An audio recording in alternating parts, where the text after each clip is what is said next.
नमस्कार दोस्तों, आज जिस मूवी के बारे में हम बात करने जा रहे हैं उसका नाम है तू झूठी मैं मक्कार। रोहन मिकी अरोड़ा रमेश अरोड़ा का बेटा है जो एक अमीर पंजाबी व्यवसायी है। अपने परिवार के साथ मुंबई में रहता है। मिकी और उसका सबसे अच्छा दोस्त मन्नू डब्बास गुप्त रूप से ब्रेकअप सलाहकार के रूप में काम करते हैं। लोगों को अपने संबंधित भागीदारों के साथ ब्रेकअप करने में मदद करते हैं। मिकी और मनु की बैचलर पार्टी के लिए स्पेन जाते हैं, जहां उनके साथ मनु की मंगेतर किंची और उसकी सबसे अच्छी दोस्त निशा टिन्नी मल्होत्रा भी होती है। मिकी और टिन्नी एक दूसरे से मिलते हैं और अंततः प्यार में पड़ जाते हैं। वापस लौटने पर मनु और किंची की शादी हो जाती है, जबकि मिकी और टिन्नी एक दूसरे से अपने अपने परिवारों से मिलाते हैं। परिवार उनके रिश्ते को स्वीकार करते हैं और उनकी शादी की तैयारियां भी शुरू कर देते हैं।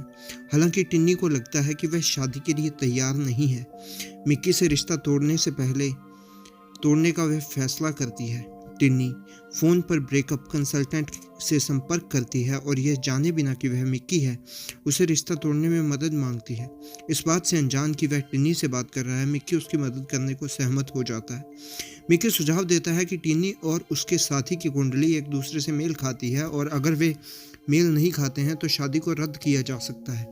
हालांकि उनकी कुंडली एकदम मेल खाती है। मिक्की को जल्द ही पता चलता है कि क्लाइंट कोई और नहीं बल्कि टिन्नी है और उसका दिल टूट जाता है क्योंकि उसने अपनी चिंताओं पर उससे चर्चा नहीं की और गलत फहमियों को दूर करने की कोशिश नहीं की। मिक्की उसके साथ खेलने और टिन्नी को उसके ही खेल में हराने का फैसला करता है। मिक्की टिन्नी को ईर्ष्या परीक्षण करने का सुझाव देता है जो उनके ब्रेकअप का कारण बन सकता है। टिन्नी एक लड़के को अपने पुराने दोस्त के रूप में पेश करती है और मिक्की के सामने उसके साथ आकर्षक ढंग से नृत्य करती है, लेकिन मिक्की अप्रभावित रहता है। मिक्की एक वफादारी परीक्षण करने का सुझाव देता है और टिन्नी एक और लड़की को मिक्की को बहकाने का काम करती है और अगर वह उसे धोखा दे देता है तो वह आसानी से उसके साथ संबंध तोड़ सकती है। लेकिन मिक्की हार नहीं मानता और एक वफादार साथी की तरह व्यवहार करता है। मिक्की फ़ोन पर ब्रेकअप सलाहकार के रूप में प्रस्तुत होकर टिन्नी के उसके साथ संबंध तोड़ने का कारण पूछता है। टिन्नी बताती है कि वह शादी के बाद उसके परिवार के साथ नहीं रहना चाहती और स्वतंत्र रूप से रहना चाहती है ताकि वह अपना निजी स्थान बना सके। यह जानते हुए मिक्की अपने परिवार से बहुत प्यार करता है और उसे अपने और अपने परिवार के बीच में चयन करने में मजबूर नहीं होना पड़े। वह उससे संबंध तोड़ना चाहती है। मिक्की उसके लिए अपना परिवार नहीं छोड़ना चाहता और शादी तोड़ने का फैसला करता है। मिक्की टिन्नी को सुझाव देता है कि वह कहे कि उसे बेंगलुरु में नौकरी का ऑफर आया है। शादी के बाद वह हमेशा के लिए वहीं रहने लगेगी। योजना के अनुसार टिन्नी यह बात मिक्की को बताती है और वह गुस्से से उस पर भड़क उठता है और कहता है कि उसे पहले ही उससे बात कर लेनी चाहिए थी क्योंकि यह उसे मंजूर नहीं है।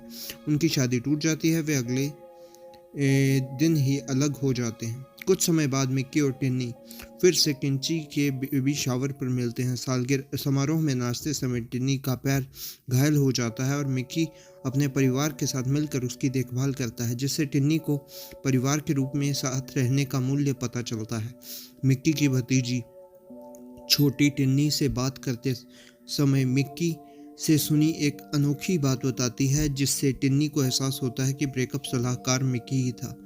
टिन्नी इस बारे में मिक्की से बात करती है और कहती है कि वह निराश है क्योंकि सच्चाई जानने के बाद भी मिक्की ने उसके साथ मामला सुलझाने की कोशिश नहीं की और वह अब भी उससे प्यार करती है। टिन्नी कहती है कि वह हमेशा के लिए लंदन जा रही है और हवाई अड्डे की ओर चल पड़ती है। मिक्की का परिवार उसे सलाह देता है कि वह अपने परिवार से समझौता करके उसे ना छोड़े। मिक्की अपने पूरे परिवार के साथ टिन्नी को रोकने के लिए हवाई अड्डे की ओर दौड़ता है। ठीक उसी तरह उसके पास पहुंच जाता है जब वह उड़ान भरने वाली होती है। मिक्की और टिन्नी एक दूसरे को प्रपोज करते हैं, जहां वे शादी कर लेते हैं और एक परिवार की तरह खुशी खुशी साथ रहने लगते हैं। तो दोस्तों, ये थी मूवी की स्टोरी। आपको कैसी लगी ये आप ज़रूर कमेंट बॉक्स में लिखें। ये था मेरा रिव्यू। मैं मिलता हूँ आपको किसी और मूवी के रिव्यू के साथ। तब तक के लिए बाय।